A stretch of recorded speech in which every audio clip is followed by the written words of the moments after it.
उम्मीद है आप सब बहुत अच्छे होंगे, बहुत बढ़िया होंगे और मैं भी ठीक हूँ। तो हम पढ़ रहे थे फंडामेंटल राइट्स। हमने देखा था कि हमारा जो मूल संविधान है उस मूल संविधान में हमें 7 प्रकार के फंडामेंटल राइट्स दिए गए थे, लेकिन बाद में संपत्ति का अधिकार हटा दिया गया और अब हमारे पास 6 प्रकार के मूल या मौलिक अधिकार बचे हुए हैं। और ये 6 प्रकार के मौलिक अधिकारों का वर्णन आर्टिकल 14 से लेकर 32 तक किया गया है। भाग 3 के आर्टिकल 14 से लेकर 32 तक किया गया है। समानता के अधिकार से लेकर संवैधानिक उपचारों के अधिकार तक इसका वर्णन किया गया है। हमने शुरू में बोला था कि फंडामेंटल राइट्स जो हैं वो भाग 3 में 12 से 35 तक है, जबकि हमने आपको लिखाया गया है कि ये शुरू कहां से हो रहे हैं, 14 से, समानता के अधिकार से संवैधानिक उपचारों के अधिकार, यानी 32 तक शुरू हो रहा है, 14 से और 32 में खत्म हो जा रहा है। तो फिर ये 12, 13, 33, 34, 35 ये क्या है, जबकि हमने बोला था कि फंडामेंटल राइट्स कॉन्स्टिट्यूशन के भाग 3 में 12 से 35 तक वर्णित है। तो 12, 13 और 33, 34, 35 में मूल या फंडामेंटल राइट्स के बारे में चर्चा की गई है। ठीक है, तो चलिए शुरू करते हैं आर्टिकल 12 से कि आर्टिकल 12 में क्या कहा गया है।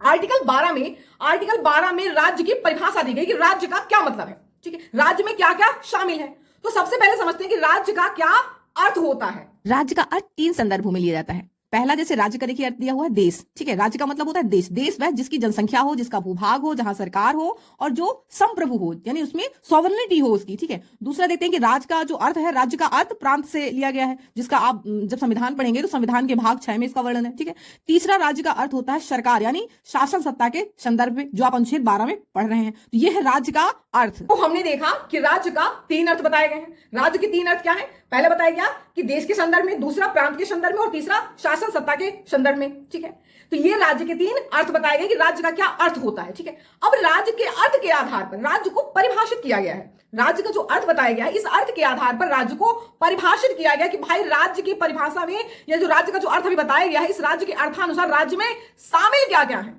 तो राज्य की परिभाषा में शामिल क्या क्या है, अब ये देखिए आर्टिकल 12 अनुच्छेद 12 के तहत राज्य की परिभाषा में निम्नलिखित शामिल है। और क्या शामिल है? पहला, संघ की संसद और सरकार, संघ की संसद और सरकार। दूसरा है प्रांत या राज्य का विधानमंडल और सरकार।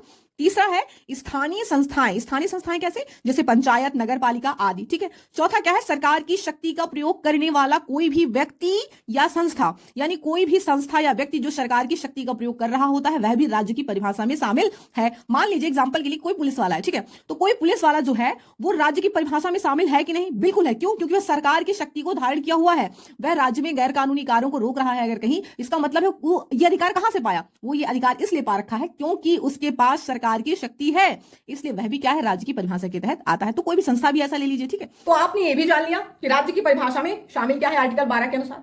अब ये बताइए, क्या सुप्रीम कोर्ट और हाई कोर्ट ये राज्य हैं? कभी आपसे पूछा जाए तो याद रखिएगा, सुप्रीम कोर्ट और हाई कोर्ट राज्य नहीं है। ये राज्य नहीं है, यह संवैधानिक संस्था है। अब राज्य क्यों नहीं है, आपसे कोई पूछे तो क्या बोलेंगे? क्योंकि हम जानते हैं कि फंडामेंटल राइट्स हमें राज्य के विरुद्ध भी अधिकार देते हैं। राज्य के विरुद्ध हमें भी, राज्य के विरुद्ध भी अधिकार देते हैं। यानी अगर कोई व्यक्ति चाहे तो आप, अगर चाहे तो आपको, जैसे कोई सरकार है, ठीक है, किसी का संपत्ति अधिग्रहित कर रही है, ठीक है, अब वो व्यक्ति चाहे तो सरकार के विरुद्ध न्यायालय में जा सकता है।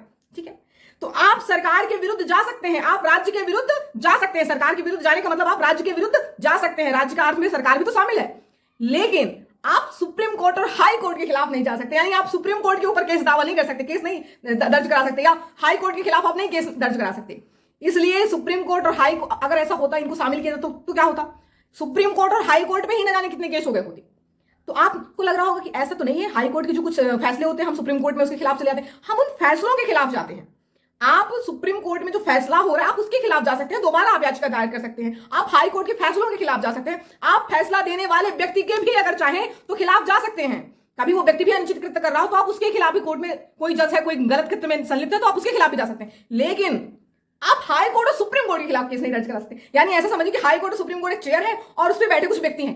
ठीक है, तो आप उस चेयर पे जो व्यक्ति बैठा है उसके खिलाफ जा सकते हैं। आप उस चेयर में बैठे व्यक्ति जो निर्णय दे रहा है उस निर्णय के खिलाफ भी याचिका दायर कर सकते हैं, लेकिन आप उस चेयर के खिलाफ नहीं जा सकते। ठीक है, तो याद रखिएगा, सुप्रीम कोर्ट, हाई कोर्ट राज्य नहीं है, यह संवैधानिक संस्था है। ठीक है, फिर पूछा जाएगा डिस्ट्रिक्ट कोर्ट, तो याद रखिएगा डिस्ट्रिक्ट कोर्ट राज्य है, डिस्ट्रिक्ट कोर्ट राज्य है, लेकिन सुप्रीम कोर्ट, हाई कोर्ट राज्य नहीं है, यह संवैधानिक संस्था है। तो ये आपने आर्टिकल 12 जान लिया। अब हम आर्टिकल 13 जानते हैं कि आर्टिकल 13 में क्या है। तो याद रखिएगा आर्टिकल 13 जो है वो 3 क्लॉजों में बटा है, यानी article 13 clause 1, article 13 clause 2, article 13 clause 3। ठीक है, बाद में संविधान में आर्टिकल 13 क्लॉज 4 जोड़ा गया, लेकिन मूल संविधान में सिर्फ तीन ही क्लॉज है आर्टिकल 13 के तहत, ठीक है। यानी article 13 clause 1, article 13 clause 2, article 13 clause 3। अब ये तीनों क्या है आप इनको देखिए, याद रखिएगा, आप नोट्स बनाते चलिएगा, मैं नोट्स के रिगार्डिंग ही आपको पढ़ा रही हूं, ऐसा कुछ नहीं कि आप लिख ही नहीं सकते, ठीक है। आप नोट्स बना सकें इसीलिए देखिए मैं आपके लिए एक्स्ट्रा मेहनत करती हूँ, लिख कर भी लाती हूँ, हर चीज करती हूँ, ठीक है। तो अभी आर्टिकल 13 में है क्या, उनके तीनों क्लॉज आप देखिए क्या क्या है। आर्टिकल 13 क्लॉज 1, आर्टिकल 13 क्लॉज 1 कहता है कि संविधान के लागू होने से पूर्व की, ध्यान से सुनिएगा, संविधान के लागू होने से पूर्व की ऐसी प्रत्येक विधि जो मौलिक अधिकारों का उल्लंघन करती है, उल्लंघन की सीमा तक शून्य होगी। दूसरा कहता है कि राज्य ऐसी, यानी आर्टिकल 13 क्लॉज 2 जो है वो दूसरा कहता है कि राज्य ऐसी कोई विधि नहीं बनाएगा जो मौलिक अधिकारों को कम या समाप्त करती है। यदि राज्य की विधि मौलिक अधिकारों का उल्लंघन करती है तो वह विधि उल्लंघन की सीमा तक शून्य होगी। आर्टिकल 13 क्लॉज 3 क्या कहता है? आर्टिकल 13 क्लॉज 3 कहता है कि उपर्युक्त संदर्भों में, यानी आर्टिकल 13 क्लॉज 1 और आर्टिकल 13 क्लॉज 2 के संदर्भ में विधि के अंतर्गत राज्य के द्वारा निर्मित विधि का बल रखने वाला अध्यादेश, आदेश, नियम, उपनियम, परंपराएं आदि सभी शामिल होंगे। अब आर्टिकल 13 क्लॉज 1, 13 क्लॉज 2, 13 क्लॉज 3 को डिटेल में समझते हैं कि क्या कहना चाह रहे हैं। अच्छा, आर्टिकल 13 क्लॉज 4 में क्या है? आर्टिकल 13 क्लॉज जो 4 है उसको आप आगे भी समझेंगे, लेकिन अभी समझ लीजिए कि आर्टिकल 13 क्लॉज 4 कहता है कि उपर्युक्त संदर्भों में, उपर्युक्त संदर्भों का मतलब आर्टिकल 13 क्लॉज 1, क्लॉज 2, क्लॉज 3 के संदर्भ में विधि के अंतर्गत संविधान संशोधन शामिल नहीं होगा। विधि के अंतर्गत संविधान संशोधन शामिल नहीं होगा, ये आर्टिकल 13 क्लॉज 4 कहता है। तो याद रखिएगा आर्टिकल 13 क्लॉज 1 क्या कहता है? आर्टिकल 13 क्लॉज 1 आपने देखा क्या कह रहा है कि संविधान के लागू होने के पूर्व, संविधान के लागू होने के पूर्व की ऐसी प्रत्येक विधि जो मौलिक अधिकारों का उल्लंघन करती है, उल्लंघन की सीमा तक शून्य होगी। संविधान के लागू होने के पूर्व का मतलब है 26 जनवरी 1950 के पहले जो विधि बनी है, जो उन विधियों का, जिन कानूनों का निर्माण हुआ है, वो अगर मौलिक अधिकारों का उल्लंघन करती है तो उल्लंघन की सीमा तक वो क्या होंगे? शून्य होंगी।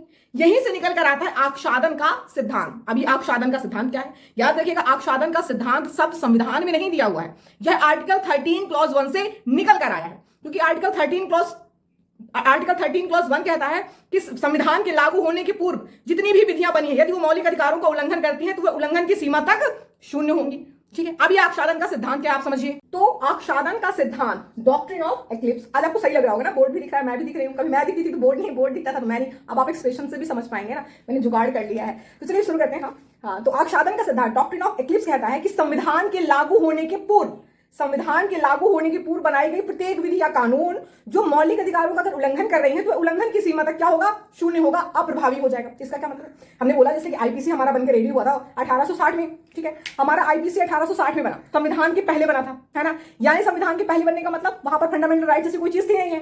फंडामेंटल राइट्स का सिद्धांत तो तब आया ना जब संविधान हमारा बनकर लागू हुआ, संविधान हमारा आया अस्तित्व में। तो यही वो कहने की कोशिश कर रहा है कि कोई भी ऐसी विधि या कानून जो संविधान के लागू होने के पूर्व बनाई गई है, अगर अब वो फंडामेंटल राइट्स जब आपके लागू हो चुके हैं, अगर वो आपके मौलिक अधिकारों का उल्लंघन कर रहे हैं तो जहां तक वो उल्लंघन कर रहे हैं वहां तक वो क्या हो जाएंगे? अप्रभावी हो जाएंगे, शून्य हो जाएंगे। इसका क्या मतलब है? डॉक्ट्रिन ऑफ एक्लिप्स अगर आप अच्छे से समझे, जैसे आपने एक्लिप्स देखा होगा ना कि सूर्य है और चंद्रमा है, सूर्य है और पृथ्वी है, बीच में चंद्रमा आ जाती है तो सूर्य का प्रकाश नहीं आ पाता पृथ्वी पर, है। वही बोला गया है कि यह कोई विधि है, ठीक है, एक्लिप्स के सिद्धांत के तहत आप समझिए, जो कानून बोला उसको, यह विधि है और ये व्यक्ति है, ठीक है। अब 26 जनवरी 1950 के पहले की बात देखिए, 1950 के पहले की घटना देखिए। यह कह रहा है कि कोई भी विधि, ठीक है, मान लीजिए कोई विधि है जो पूरी तरह से व्यक्ति पे लागू हो रही थी, ठीक है, पूरी तरह से व्यक्ति पे लागू हो रही थी। कोई विधि या कानून जो 26 जनवरी 1900 पहले बना था वो पूरी तरह विधि या कानून व्यक्ति पर लागू हो रहा था। क्यों? क्योंकि उस वक्त मौलिक अधिकार, फंडामेंटल राइट्स नहीं थे, ठीक है। अब क्या हुआ? अब आपका संविधान बन गया, ठीक है। अब 26 जनवरी 1950 के बाद देखिए क्या हो रहा है। अब आपका संविधान बन के रेडी हो गया, ठीक है। अब आपको फंडामेंटल राइट्स मिल गए। अब अगर कोई विधि या कानून जो आपके फंडामेंटल राइट्स का उल्लंघन कर रहे हैं तो वो क्या होगा? अप्रभावी हो जाएगा। मान लीजिए ये कुछ विधि जो थी वो कुछ उसके बिंदु आपके मौलिक अधिकारों का हनन कर रहे थे, तो आपका यहाँ पे फंडामेंटल राइट्स आ गया बीच में, ठीक है। अब वो विधि या कानून जो यहाँ आप तक लागू हो रहा था वो वापस हो गया, रिफ्लेक्ट हो गया, अब नहीं लागू हो रहा है, ठीक है। यही कहने की कोशिश कर रहा है कि कोई विधि या कानून जो पहले पूरी लागू हो रही थी, अब जब आपके फंडामेंटल राइट्स आ गए, अगर उसका मान लीजिए कुछ जो हिस्सा था ये आपका, ये क्या है आपका, आपके मौलिक अधिकारों का उल्लंघन कर रहा है, तो जिस सीमा तक ये उल्लंघन कर रहा है वो क्या हो जाएगा? अप्रभावी हो जाएगा, क्योंकि बीच में आपके फंडामेंटल राइट्स ने उसको आच्छादित कर लिया, ठीक है। ये है आपका डॉक्ट्रिन ऑफ एक्लिप्स, पहला पॉइंट। आगे एक बात और बोलता है, कहता है कि भविष्य में मौलिक अधिकारों में संशोधन या किसी अन्य कारण से यदि वह विधि मौलिक अधिकारों की विरोधी नहीं रहती है तो आच्छादन समाप्त हो जाएगा और विधि पुनः प्रभावी हो जाएगी। अब इसका क्या मतलब है? मान लीजिए आपको संविधान में, मूल संविधान में संपत्ति का अधिकार एज अ फंडामेंटल राइट दिया गया। आप एग्जांपल लीजिए, ठीक है। तो विधि, ठीक है, विधि के अंतर्गत संपत्ति का अधिकार क्या है? आपका फंडामेंटल राइट्स है, मौलिक अधिकार है, ठीक है। तो अब जब आपका फंडामेंटल राइट हो गया 1950 में, 26 जनवरी 1950 को संपत्ति का अधिकार एज आपको फंडामेंटल राइट दे दिया गया, ठीक है। तो यानी आपको फंडामेंटल राइट के तहत संपत्ति का अधिकार मिल गया है, ठीक है। अब इससे पहले जो विधि थी कि भाई जो संपत्ति है वो आपका फंडामेंटल राइट नहीं होगी, ठीक है, अगर कोई ऐसी विधि थी तो वह क्या हो गई? समाप्त हो जाती, क्योंकि आपका फंडामेंटल राइट्स हो गया संपत्ति का अधिकार, अब वो विधि समाप्त हो जा रही, ठीक है। लेकिन हम जानते हैं कि 44वां संविधान संशोधन होता है 1978 में, और संपत्ति के अधिकार को फंडामेंटल राइट से हटा दिया जाता है, ठीक है। तो पहली कंडीशन को पूरी कर रहा है। दूसरी कंडीशन क्या बोल रहे हैं कि अगर वह विधि बाद में क्या कह रही है, मौलिक अधिकारों का उल्लंघन नहीं करती है या उसमें संशोधन कर दिया जाता है विशेष परिस्थितियों में, तो वह क्या होगी? विधि पुनः प्रभावी हो जाएगी जैसी वो थी, ठीक है। अब संपत्ति का अधिकार 44वें संविधान संशोधन के तहत 1978 में संपत्ति का अधिकार अब आपका फंडामेंटल राइट्स नहीं रहता है। तो ये पहले फंडामेंटल राइट्स क्या कर रहे थे? आच्छादित कर ले रहे थे, मौलिक अधिकार सुरक्षा दे रहे थे संपत्ति के अधिकार को। लेकिन अब चूंकि ये अब क्या हो गया 1978 के बाद फंडामेंटल राइट्स अब आपका नहीं रहा संपत्ति का अधिकार। इसका मतलब अब वो विधि पूरी तरह से फिर से प्रभावी हो गई। ये विधि है और ये व्यक्ति है, अब उस पर पूरी तरह से प्रभावी हो गया, यानी फंडामेंटल राइट्स जो बीच में था वो खत्म हो गया। यही कहने की कोशिश कर रहा है, ठीक है। आर्टिकल 13 क्लॉज 1 से आक्षादन का सिद्धांत जन्म लेता है, डॉक्ट्रिन ऑफ एक्लिप्स। आक्षादन के सिद्धांतानुसार यदि संविधान पूर्व की कोई विधि मौलिक अधिकारों का उल्लंघन करती है तो जिस सीमा तक वह विधि मौलिक अधिकारों का उल्लंघन करती है उस सीमा तक मौलिक अधिकार उस विधि को आच्छादित कर लेते हैं, यानी ढक लेते हैं, और विधि का वह हिस्सा अप्रभावी हो जाती है। भविष्य में मौलिक अधिकारों में संशोधन या किसी अन्य कारण से यदि वह विधि मौलिक अधिकारों की विरोधी नहीं रहती भविष्य में, तो आच्छादन समाप्त हो जाएगा और विधि पुनः प्रभावी हो जाएगी। अब हम आर्टिकल 13 क्लॉज 2 में आते हैं। आर्टिकल 13 क्लॉज 2 क्या कहता है? आर्टिकल 13 क्लॉज 2 कहता है कि राज्य ऐसी कोई विधि यानी कोई कानून नहीं बनाएगा जो मौलिक अधिकारों को कम या समाप्त करता है, जो मौलिक अधिकारों को कम या समाप्त करता है। यानी आर्टिकल 13 क्लॉज 2 संविधान के बाद की बात कर रहा है कि राज्य ऐसी कोई विधि नहीं बनाएगा, यानी संविधान अब लागू हो चुका है तो संविधान के बाद लागू होने के बाद की बात कर रहा है। वही आर्टिकल 13 क्लॉज 1 किसकी बात कर रहा है? संविधान लागू होने की पहले की बात कर रहा है, ठीक है। तो यहाँ पे विधि शब्द से अब ये स्टेटमेंट देखिए क्या है, क्या कह रहा है कि राज्य ऐसी कोई विधि नहीं बनाएगा जो मौलिक अधिकारों को कम या समाप्त करता है। तो यहां से एक विवाद उत्पन्न हुआ कि क्या सच में मौलिक अधिकार संशोधनीय है या नहीं, यानी मौलिक अधिकारों की संशोधनीयता से संबंधित विवाद उत्पन्न होता है। किस आर्टिकल से? आर्टिकल 13 क्लॉज 2 से। आर्टिकल 13 क्लॉज 2 से मौलिक अधिकारों की संशोधनीयता से संबंधित विवाद जन्म लेता है कि क्या सच में मौलिक अधिकार संशोधनीय है। ये बात तो पता ही नहीं थी भाई हमें, ये तो हमें आर्टिकल 13 क्लॉज 2 से पता चल रही है कि राज्य ऐसी कोई विधि नहीं बनाएगा जो मौलिक अधिकारों को कम या समाप्त करता है, यानी राज्य ऐसी विधि बना सकता है जो मौलिक अधिकारों को कम या समाप्त करे। तो इसीलिए यहां से मौलिक अधिकारों की संशोधनीयता से संबंधित विवाद जन्म लेता है, ठीक है। अब ये विवाद है क्या? तो पहला विवाद तो विधि को लेकर है कि यहाँ पे विधि का क्या मतलब, कि राज्य ऐसी कोई विधि नहीं बनाएगा, विधि का क्या मतलब है? तो विधि का जो मतलब है उस पर जो विद्वान थे विधि के दो अर्थ लिए। एक विधि का अर्थ सीमित अर्थों में लिया गया, ठीक है। सीमित का मतलब होता है विधि की सीमित व्याख्या की गई। सीमित व्याख्या का मतलब होता है साधारण कानून। साधारण कानून मतलब संसद द्वारा साधारण बहुमत से पारित कानून, ठीक है। और दूसरा विधि का अर्थ विधि की व्यापक व्याख्या की गई, ठीक है। एक तो सीमित व्याख्या की गई, सीमित व्याख्या के तहत साधारण कानून। साधारण कानून का मतलब होता है संसद द्वारा साधारण बहुमत से पारित कानून, ठीक है। और दूसरी विधि का अर्थ व्यापक अर्थों में लिया गया, यानी विधि की व्यापक व्याख्या की गई। व्यापक व्याख्या में दोनों शामिल है, साधारण कानून और संविधान संशोधन, यानी संविधान संशोधन विधि, ठीक है, दोनों शामिल है। यानी साधारण कानून साधारण बहुमत से जो विधि पारित होगी वो, और विशेष बहुमत से भी जो पारित होगी वो, दोनों लिया गया। विशेष बहुमत का मतलब आप समझते हैं 2/3, ठीक है। तो दोनों अर्थ लिया गया।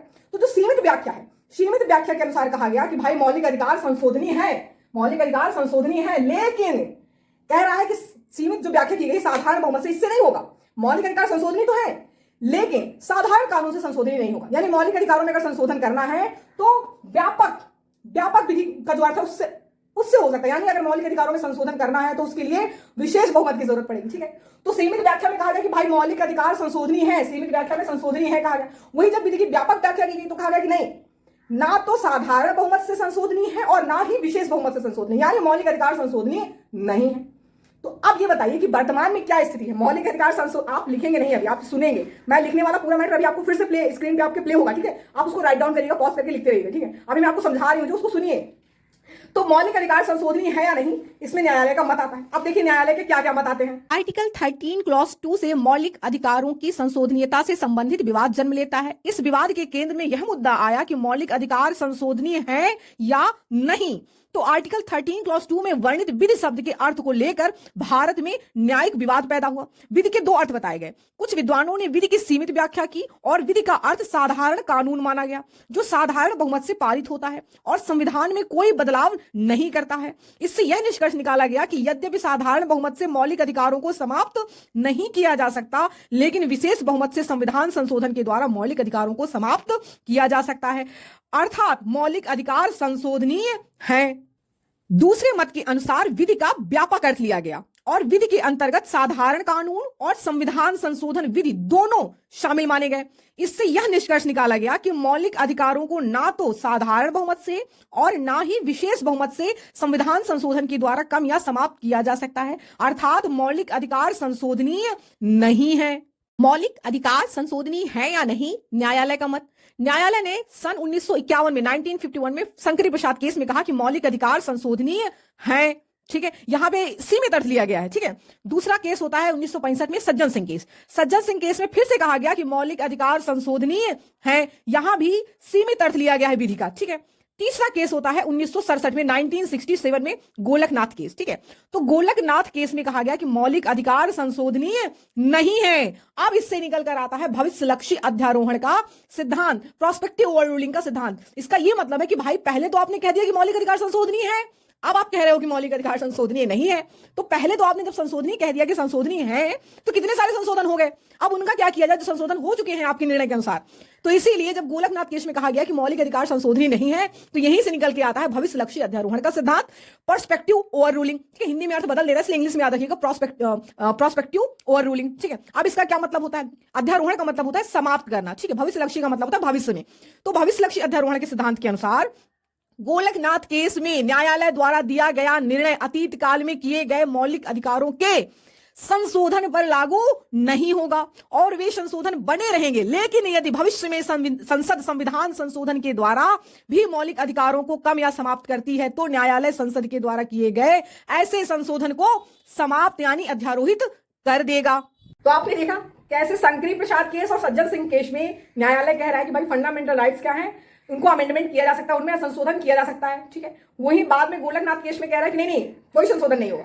फिर इससे निकल कर आता है भविष्यलक्षी अध्यारोहण का सिद्धांत, प्रोस्पेक्टिव ओवर रूलिंग। ठीक है, भविष्य का मतलब होता है, भविष्यलक्षी का मतलब होता है भविष्य में, अध्यारोहण का मतलब होता है समाप्त करना या खत्म करना। अध्यारोहण का मतलब होता है समाप्त करना या खत्म करना और भविष्यलक्षी का मतलब होता है भविष्य में। ठीक है, तो भविष्यलक्षी सिद्धांत ये कहा गया भाई गोलकनाथ केस में कह दिया गया कि मौलिक अधिकार संशोधनीय नहीं है, और दो में आपने कहा शंकरी प्रसाद केस और सज्जन सिंह केस में कहा कि मौलिक अधिकार संशोधनीय है, तो उन्हें खूब फटाफट संशोधन किया गया।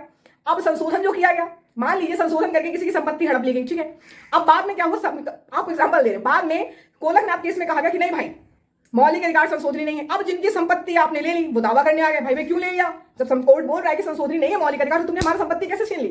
तो गोलकनाथ केस वो जो जितने भी विवाद ना हो, जो नियम हो चुके, जो कानून हो चुके हो गए, वो बोला पहले जो किया सो किया, लेकिन अब गलती नहीं करना। वो यही कहने की कोशिश कर रहा है, भविष्यलक्षी सिद्धांत का यही कहने का मतलब है कि पहले जो हुआ सो हुआ, यानी जो संविधान संशोधन हो गया, मौलिक अधिकारों में जो संशोधन हो गया, उससे जो भी नियम कानून लागू हुए, जो भी मौलिक अधिकारों का आपका हनन हुआ वो हो गया, लेकिन अब नहीं होगा। अब नहीं होगा मतलब अब फंडामेंटल राइट में संशोधन नहीं होगा, और अब जो कानून पहले लागू हो चुके थे, उसके आधार पर जो निर्णय लागू हो चुके थे, जो निर्णय दिए गए थे, वो सभी अब वो लागू रहेंगे, उनमें छेड़छाड़ नहीं होगा, लेकिन अब ऐसा कोई निर्णय नहीं दिया जाएगा, अब आपके अधिकारों का कोई हनन नहीं होगा। ये कह रहा है आपका भविष्यलक्षी अध्यारोहण का सिद्धांत। यही तो कह रहा है कि गोलकनाथ केस में न्यायालय द्वारा दिया गया निर्णय अतीत काल में किए गए मौलिक अधिकारों के संशोधन पर लागू नहीं होगा। जो पहले आपके निर्णय हो चुके हैं उन पर लागू नहीं होगा और वे संशोधन बने रहेंगे। लेकिन यदि भविष्य में संसद या संविधान संशोधन के द्वारा भी मौलिक अधिकारों को कम या समाप्त करती है, तो न्यायालय संसद के द्वारा किए गए संशोधन को समाप्त या अध्यारोहित कर देगा। ठीक है, कि भाई पहले जितने पाप हो गए तो हो गए, अब आगे पाप नहीं होंगे। ठीक है, ये कह रहा है आपका गोलकनाथ केस में निकल कर आया है भविष्यलक्षी अध्यारोहण का सिद्धांत। अब होता क्या है कि 24वां संविधान संशोधन होता है, 24वां संविधान संशोधन होता है, कॉन्स्टिट्यूशन अमेंडमेंट होता है। आप जानते हैं 1966 में इंदिरा गांधी जी की सरकार आती है और 24वां संविधान संशोधन होता है, यानी गोलकनाथ केस को चुनौती दी गई, गोलकनाथ केस को चुनौती दी गई। ठीक है, जो गोलकनाथ केस बोला कि कॉन्स्टिट्यूशन में मौलिक अधिकारों में संशोधन नहीं हो सकता, ठीक है, उसको चुनौती दी गई और 24वां संविधान संशोधन किया गया इंदिरा गांधी के समय में। ठीक है, और 24वें संविधान संशोधन करके आपका जोड़ा गया आर्टिकल 13 क्लॉज 4, आर्टिकल 13 क्लॉज 4 को जोड़ा गया। और क्या कहा गया इसके द्वारा, कहा गया यानी आर्टिकल 13 क्लॉज 4 के अनुसार कहा गया कि यह प्रावधान किया गया कि संविधान संशोधन को विधि नहीं माना जाएगा। आर्टिकल 13 क्लॉज 4 जोड़ा गया और कहा गया कि भाई संविधान संशोधन जो है, कॉन्स्टिट्यूशन अमेंडमेंट है, वह विधि नहीं होगा। इसका क्या मतलब है, अर्थात इसका यह मतलब है कि साधारण बहुमत से फंडामेंटल राइट्स को कम या समाप्त नहीं किया जा सकता। 24वां संविधान संशोधन ये कह रहा है, जो आर्टिकल 13 जोड़ा गया, लेकिन ये कह रहा है कि यदि विशेष बहुमत से संविधान संशोधन किया जाए तो विशेष बहुमत से संविधान संशोधन करके फंडामेंटल राइट्स को कम या समाप्त किया जा सकता है। ठीक है, अब आता है, अभी आप सिर्फ ये जान रहे हैं कि फंडामेंटल राइट्स में संशोधन होगा कि नहीं, ये विवाद ही कंटिन्यू अभी चल रहा है। ठीक है, वर्तमान में क्या स्थिति है आपको यहां तक आना है अभी। ठीक है, तो 1973 में होता है केशवानंद भारती केस। क्या होता है? केशवानंद भारती केस। ठीक है, 1973 में केशवानंद भारती केस। आप आगे बढ़ेंगे, अभी केशवानंद भारती केस के थ्रू आपको यह जानना है कि वर्तमान में मौलिक अधिकारों की क्या स्थिति है, यानी ये संशोधनीय है या नहीं। ठीक है, तो 1973 में केशवानंद भारती केस होता है। केशवानंद एक व्यक्ति थे जो मंदिर के पुजारी थे। बाद में वो कोर्ट में याचिका दायर करते हैं और बोलते हैं वो अपने पक्ष में अपनी संपत्ति के मंदिर की संपत्ति से लेकर विवाद सर्वोच्च न्यायालय में जाते हैं। तो केशवानंद भारती केस 1973 में होता है। उसमें जो सुप्रीम कोर्ट है वो कहता है कि भाई जो 24वां संविधान संशोधन है वो सही है। 24वें संविधान संशोधन को सही ठहराने का क्या मतलब है कि मौलिक अधिकारों में संशोधन किया जा सकता है। ठीक है, मौलिक अधिकारों में क्या किया जा सकता है? मौलिक अधिकारों में संशोधन किया जा सकता है। ठीक है, और संसद अगर चाहे तो कानून बनाकर मौलिक अधिकारों में संशोधन कर सकती है। ये केशवानंद भारती केस में कहा गया। और यहीं से साथ ही साथ न्याय को और बात देता है, यानी केशवानंद भारती केस से मूल ढांचे का सिद्धांत भी देता है कोर्ट। अब मूल ढांचे के सिद्धांत में कहा गया, मूल ढांचे के सिद्धांत अभी आपको सब कुछ लिखा हुआ दिखेगा सामने। ठीक है, अभी समझिए, मूल ढांचे के सिद्धांत में कहा गया कि कोई भी चीज, मान लीजिए मूल ढांचा है। ठीक है, मैं आपको एग्जांपल दे दूं, अब अगर मैं इसमें कुछ भी शामिल कर दूं, जो चीज इसमें अब शामिल होती जाएगी वो संशोधन नहीं होगा उसमें। ठीक है, अगर ये कोई एक आर्टिकल है, इसको मैंने शामिल कर दिया, इस आर्टिकल को मैंने इसमें डाल दिया। ठीक है, तो जो चीज मूल ढांचे में शामिल होगा या जो मूल ढांचे में शामिल कर दिया जाएगा उसमें संशोधन कभी नहीं होगा। तो ये किसके मूल ढांचे का सिद्धांत कब दिया गया? केशवानंद भारती केस में। केशवानंद भारती केस में यह भी कहा गया कि भाई फंडामेंटल राइट संशोधनीय है और साथ ही साथ मूल ढांचे का सिद्धांत दिया गया। ठीक, तो मूल ढांचे का सिद्धांत में अब क्या क्या शामिल है वो अलग बात है, पर इतना समझ लीजिए कि मूल ढांचे के सिद्धांत में शामिल होने का मतलब है कि अब उसमें संशोधन नहीं हो सकता। जैसे आप जानते हैं कि भारत एक लोकतांत्रिक गणराज्य है। ठीक है, तो लोकतांत्रिक गणराज्य जो चीज है भारत की, वो मूल ढांचे में शामिल है। यानी अगर कोई भी व्यक्ति आए, कोई पार्टी आए, जैसे आप सुनते होंगे क्या अब देश तानाशाही की ओर चला जाएगा, क्या देश में तानाशाही आ जाएगी, नहीं आ सकती, क्योंकि जो लोकतांत्रिक गणराज्य जो मूल्य है ये वाला, ये फंडामेंटल जो राइट है, ये जो स्टेटमेंट है कि भारत एक लोकतांत्रिक गणराज्य है, ये बेसिक स्ट्रक्चर में आपका शामिल है, यानी मूल ढांचे के सिद्धांत में आपका शामिल है। और मूल ढांचे के सिद्धांत के अनुसार कि मूल ढांचे में संशोधन नहीं होगा, कुछ भी कर ले मूल ढांचे में संशोधन नहीं होगा, लेकिन मूल ढांचे में चीजें शामिल की जा सकती हैं, लेकिन उससे अब हटाई नहीं जा सकती। तो वर्तमान में क्या स्थिति है? वर्तमान में यह स्थिति है कि संसद मौलिक अधिकारों में संशोधन कर सकती है, साथ ही साथ मौलिक अधिकारों में संशोधन करने के लिए सदैव विशेष बहुमत की जरूरत पड़ेगी। और तीसरी ये बात कही गई कि यदि कहीं मूल ढांचा पाया जाता है तो वहां संशोधन नहीं होगा। ठीक है, तो ये देखिए जो अभी आपको मैंने समझाया, सारी बातें देखिए आपकी स्क्रीन पर लिखी हुई है और आप नोट डाउन करिए। 24वां संविधान संशोधन 1971 में होता है। 24th कॉन्स्टिट्यूशन अमेंडमेंट 1971 में होता है, जिसके तहत अनुच्छेद 13 क्लॉज 4 को जोड़ा गया। इसके द्वारा यह प्रावधान किया गया कि संविधान संशोधन को विधि नहीं माना जाएगा। अंडरलाइन, संविधान संशोधन को विधि नहीं माना जाएगा, अर्थात यद्यपि साधारण बहुमत से फंडामेंटल राइट कम या समाप्त नहीं किए जा सकते, लेकिन विशेष बहुमत से फंडामेंटल राइट को समाप्त किए जा सकते हैं संविधान संशोधन से। ठीक है, 1973 का 1973 का केशवानंद भारती केस में न्यायालय ने 24वां संविधान संशोधन को सही ठहराया और यह निर्धारित किया कि संसद मौलिक अधिकारों में संशोधन कर सकती है। इसी मामले में यानी केशवानंद भारती मामले में मूल ढांचे का सिद्धांत, डॉक्ट्रिन ऑफ बेसिक स्ट्रक्चर का कॉन्सेप्ट आया। तो अतः वर्तमान स्थिति निम्नलिखित है।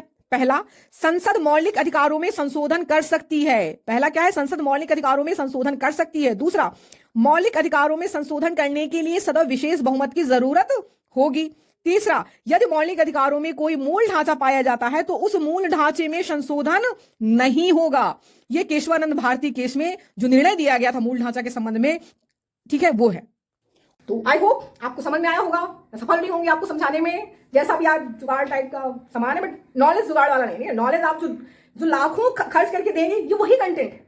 आपको यकीन ना हो तो एडमिशन ले लीजिएगा और फिर नोट तैयार करिएगा, आपको समझ में आ जाएगा। ठीक है, ये वही कंटेंट है जो आप वहां पर लाखों जाकर खर्च करेंगे। और मेरा उद्देश्य सिर्फ यही है कि मेरे पास है, और बहुत से ऐसे बच्चे होते हैं कि जिनको पढ़ना होता है, उनके पास सुविधाएं नहीं होती, उनके पास चीजें नहीं है, नहीं समझ पाते कहाँ शुरू करें, क्या शुरू करें। और आप पढ़ रहे होंगे यूपीएससी का सिलेबस, तो आप देख रहे होंगे अगर आपने पॉलिटी से ग्रेजुएशन भी किया होगा तो इतना डिटेल से इतनी सारी चीजें आपको नहीं सीखने को मिली होंगी, सब बड़ा बड़ा आप निकल गए होंगे। हर चीज की मैं अर्थ शब्द के अर्थ की भी मैं व्याख्या करके आपको समझाती हूँ, इसलिए वीडियो भी कभी कभी लंबा हो जाता है। ठीक है, तो मेरा कोई ऐसा उद्देश्य भी नहीं यार कि देखो यूट्यूब चैनल ऐसा कुछ चलाना वाला, ये कोई मेरा पर्पस नहीं है। ठीक है, मेरा कोई ऐसा मतलब अगर मेरा ये उद्देश्य होता तो मेरे व्यूज देखो आप कितने जा रहे हैं, 100, 150, कभी 50, कभी 40, मुझे छोड़ देना चाहिए। लेकिन देखिए मैंने पूरी इकोनॉमी कंप्लीट कराई ना, पॉलिटी में मैं पूरी कोशिश करूँगी कंप्लीट।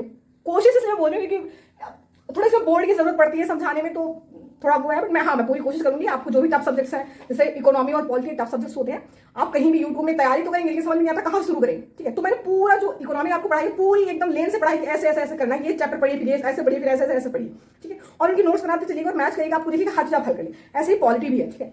तो बस यही है, चलिए अपना ख्याल रखिए, हंसते रहिए, मुस्कुराते रहिए। जय हिंद, जय भारत।